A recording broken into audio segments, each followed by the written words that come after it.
Today we're going to learn how to make this simple waterproof Ranger's hood. Stay tuned.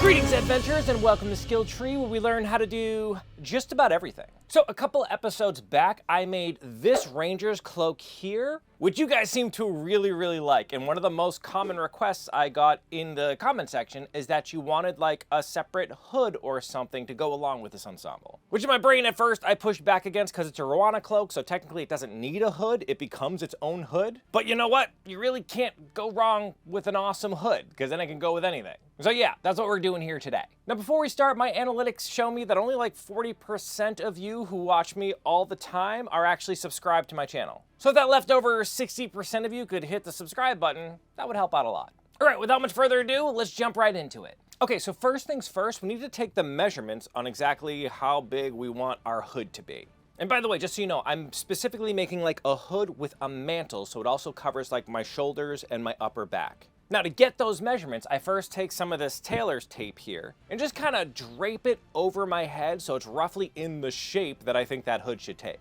Another quick aside, I don't like my hoods to be like super close to my head. I like those big kind of billowy, dramatic looking hoods. So that's what I'm going to be going for here. So once I've got that measurement down, I then take the measurement from the very base of my neck to where I want the hood to fall. Again, I want this to kind of come a lot more forward. I don't want it to just kind of end tight to my head. I want to have that I can like hide in it type of feeling. Make sure you write this down, but we're going to be taking half of that measurement in order to make our template. Now, and I cannot stress this enough, when you're making something that you're going to be putting on your body like fabric or whatever, make sure you make like a mock-up first and test it until you're very happy with it. You don't want to just go ahead and cut up your expensive material and find out that it isn't perfect. Speaking from experience, it really sucks when you cut up your good material and it doesn't work out. For the cheap fabric I'm going to be using for this mock-up, I have some leftover tarp material. This is just a painter's cloth that I got from like Harbor Freight. I think it was $12. Now you'll notice I folded that up so that the length from the fold to kind of the end of that sheet there is that half of a length for like how big around I want my hood to be. We're going to be using that fold as the very top of our head there, so that's what'll like double up, right? So I then just take my tape and I run it along in the rough shape that I think it should be in, using that measurement that we pulled earlier. I mark that rough shape with my Sharpie and then kind of refine it a little bit more as I go. Once I'm happy with the back of the head area there, I just connect what will be the base of my neck over to the front with this kind of subtle swoop here. Picture that like it's got to come over my shoulder, right? So I'm just going to kind of swoop around like it would if it was coming over my shoulder. With that good, I just cut it out, making sure I go through both layers of fabric. This not only makes sure it has the shape that I want, but is also perfectly symmetrical. Now, as I said before, we want to test everything, every step of this. So I just go ahead and use some pins to close up that back area behind my head, and then turn it inside out to try it on. To try it on carefully. I can't tell you how many times I've done something like this, and I'm stabbing my head with those stupid pins. Don't be an idiot like me. But I was genuinely happy with the way this feels. Nice and billowy, but not so billowy that it's gonna like swallow my face. Though I definitely decided I didn't need as much of those like long tails. I think it's enough if I just kind of cut some of those a little bit shorter. So I just put them where I thought they should land, and then I used a Sharpie to mark those. Then I simply cut from that mark to where it fades into the back of my neck. This just makes it much more manageable and kind of having everything contained here. Because again, I do want to put a mantle. Though at one point I made another hood here that kind of left those long, so if that's the look you're going for, there is no wrong way to do that. You can certainly add little tails to it, maybe put like cool rings hanging down them or something. I don't know, this is your hood. Have fun with it. All right, so here we've got the hood part done. Now it's time to actually go for the mantle. Now to do this, I'm gonna be using my little foam golem here, which if you don't have one, you can learn how to make one in this video here. But you don't need one.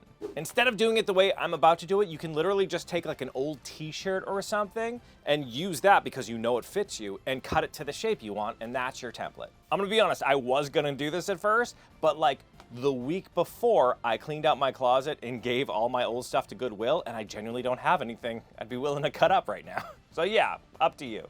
To get the shape, I just drape the leftover of my material over the shoulders and pin it into place until it got the shape that I was looking for, which is this kind of crisscross V shape in the front here. Then I went back in with my Sharpie and just kind of marked out where I wanted the bottom of that line to sit, and just what kind of form I wanted it to be in.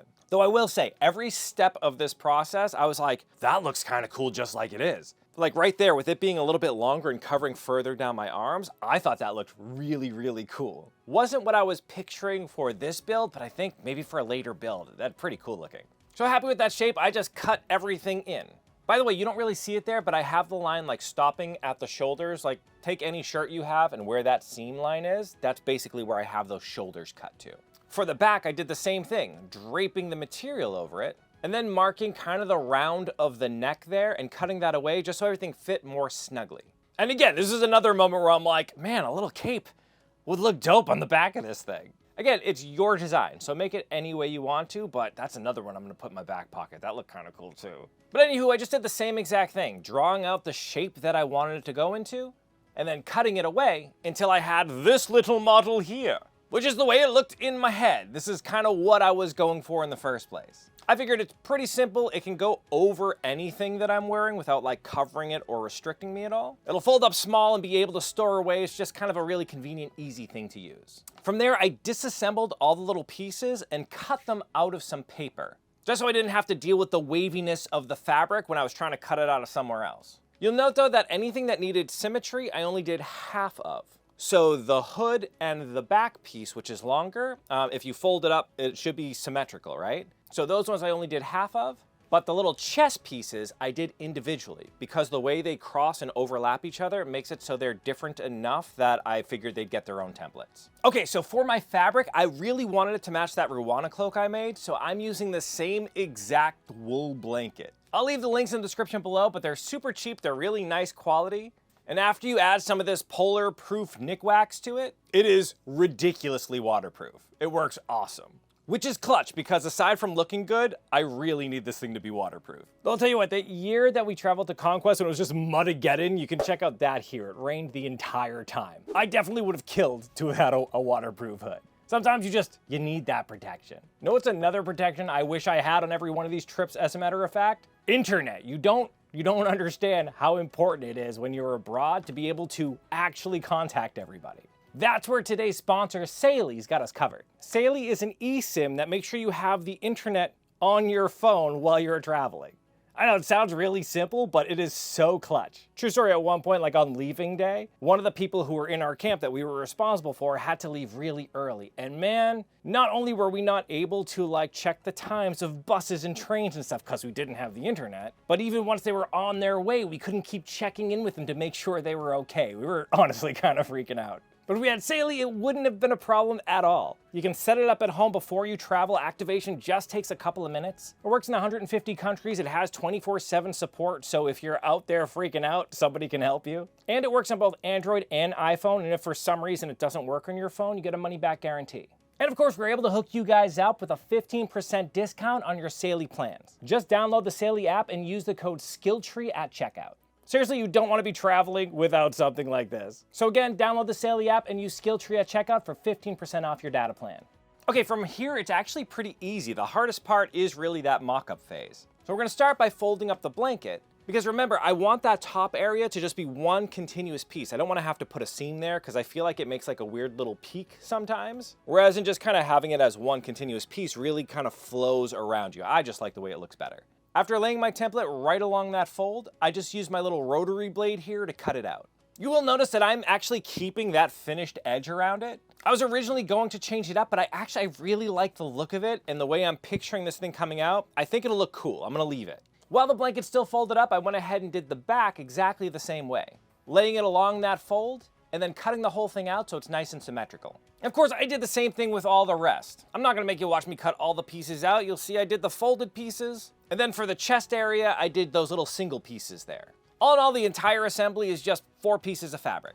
But again, before we sew anything, we test everything. So I just pinned the back of the hood together to make sure that it fit right when I turned it inside out, which it did, and I loved it. And then did the same thing with the mantle piece, lining up where the shoulders will meet together, pinning everything, and then turning it inside out. Now, if you haven't sewn before, you might be wondering why I keep turning everything inside out. That's because eventually, that's how we're gonna sew it together. By sewing it on the inside and then turning it right side out, all those seams are gonna be hidden on the inside and the outside is gonna have a really nice clean look to it. And look at that, all laid out. This is exactly what I'm picturing in my head. I'm really excited at this point of how everything's coming together. And since I am happy with this, it's off to the sewing machine to lock in all of those edges that I pinned up. Now I'm using my heavy-duty Singer sewing machine with a good strong upholstery thread. I think for this project, you don't necessarily need like a heavy-duty machine, though for some of the additions I'm gonna do to it later on, you definitely should. But for now, if it's just a basic hood, you're totally get away with a regular machine or hand sewing if that's what you want to do. And when I turn the hood inside out, look at how good that seam looks. I am by no means like a skilled seamster, tailor.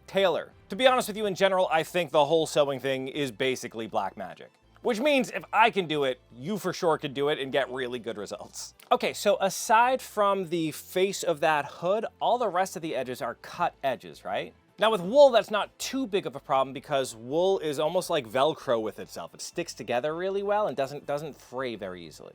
But still, I want those edges to be finished and I don't want them to over time like look more ragged. So to fix that, I'm gonna take the last like 1/2 inch of fabric and just kind of bend it over on itself, pinning it into place. Then run that through the sewing machine to lock that into position. This gives me this really beautiful, solid looking finished edge. To help keep it all in place, I just iron those edges down to really lock in the creases there.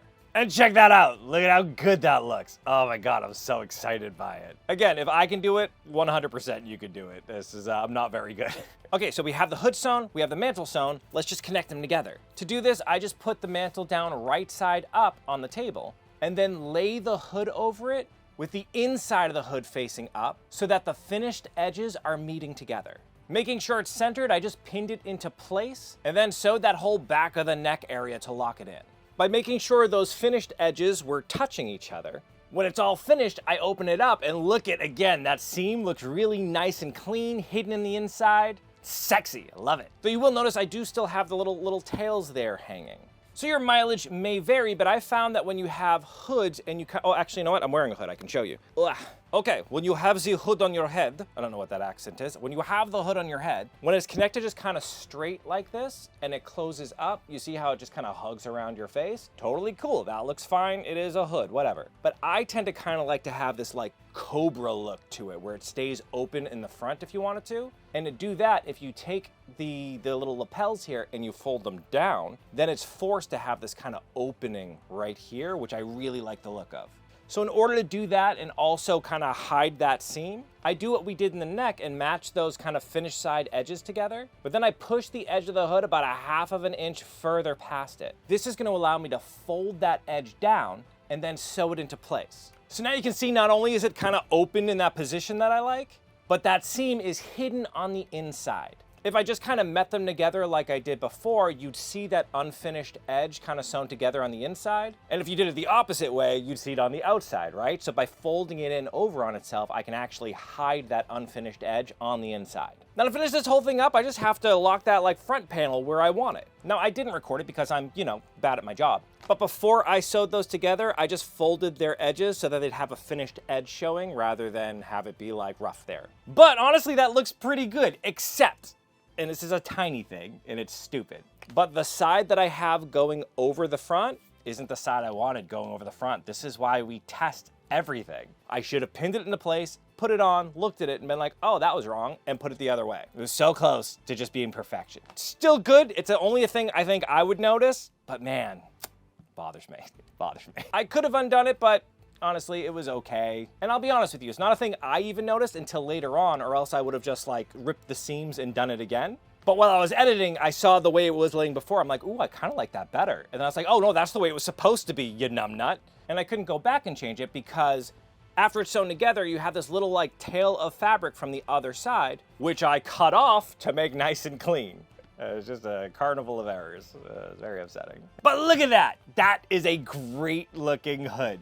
It's got the mantle, it's open exactly how I want it to be, but there were some things that bothered me. Because of the weight or more of the lightness of the fabric, it kind of like deformed a little bit over the shoulders. The hood didn't hold the shape how I wanted it to on the front. It wanted to kind of droop down a little bit. The front of it was a little wavy. In general, I just kind of wanted to stiffen it up into a shape that I liked. Now there's a bunch of ways you can do this. You can get a fabric stiffener, like a backing you can put on it, which would be great if you wanted to line the inside afterwards. Which the odds are most of you probably will, because you won't like the feel of wool against you. This is a really soft blanket and I actually don't mind the feeling of it at all. But if you want to line the inside, you totally could. I didn't though. I didn't want to line the inside of this one. And because I have an illness and I love the look of leather, man, I really do. I decided to stiffen it using these strips of about 5-inch wide leather. These will just run along those areas that I think need that stiffening in hopes it'll hold its shape. Though because I do want it to be like protective and kind of more waterproof,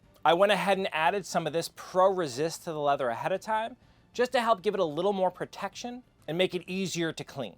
Now people gave me shit last time about adding some leather to my Rwanda cloak because they're like, now you can't put it in the laundry or whatever. But it's wool. In general, I don't want to be sticking it in the washing machine anyways. I'm going to spot clean, or if I have to, I can bring it to a dry cleaners. I'm okay with the risk. Up to you. You do whatever you want to do on your cloak, hood thing, whatever. Now to lock in those leather bits where I wanted them, I just first added some of this double-sided Tanner's Bond tape, which is just super sticky and is going to allow me to put it into place and keep it there while I sew. Then I just simply gave myself a 1/4 inch seam allowance and went all around those leather pieces. I added a couple to the shoulders, one to the top of the head, one to that very front area that I was afraid was warping a little bit. I made sure I cut around kind of the seams in the neck area so it blended really nicely. I'm not gonna lie, I really love this look. I know it's superfluous and you don't need it, but God, it looks so cool, right? I even found these little buttons here that I thought would look great. Which of course they don't do anything, they're just for the look. I think they're awesome. And these are great, they just kind of stick through and they have a screw on the other side to attach them. So I just poked holes where I wanted them to go along the front there,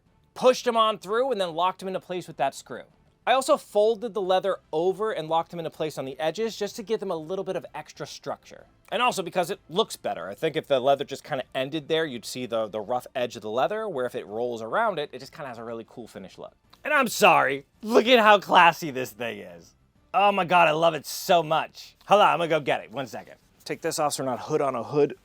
Oh my God, it looks so good, look at it. And this, the leather at the top really helps it hold this shape, keeping it open, like field of view so it doesn't like pinch closed on my eyes. Gives me a good place to kind of grab and position if I wanted to. Honestly, if I pull it enough forward, it almost acts like the brim of a baseball cap, so water will just kind of shed off this way.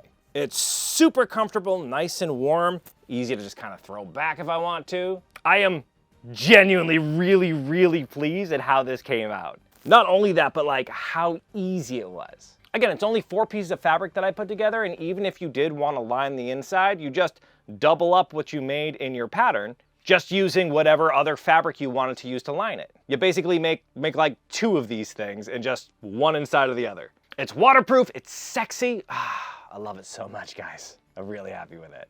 But you let me know what you think. How would you do it differently? What kind of design would you use? Leave it in the comment section below. I genuinely am curious about hearing it. Now, before we wrap up here, last week I made this Lord of the Rings map that I was gonna give away to one of you. I just asked a little trivia question, to which the answer was, in fact, Mirror. Yeah, you guys got that. Anyways, I picked at random from all the right answers, and the winner is, I didn't memorize it, it's here, hold on. Marcus Byrne. I might have butchered it, but this is you here. This is your answer. Congratulations, Marcus. You're gonna find my email in the description below. Just go ahead and send me an email with your deets, and I will send you over that map. I'm genuinely really sad to part with it. I love it, but I can't keep everything, man. I got so much stuff. I'm keeping this, though. I love it so much. All right, well, that's it for me. I hope you enjoyed this project. If you did, why don't you give me some of that like it love, and again, don't forget to subscribe so you know when I release new content. In the meantime, though, keep leveling up, you.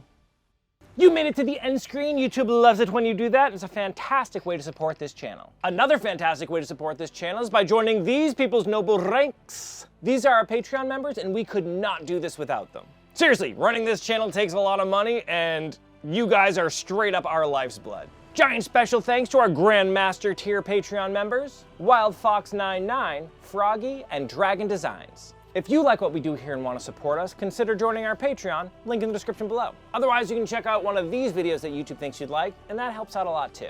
Okay, I'm gonna go wander the wilds in my hood. It's so good. Oh, I love it so much.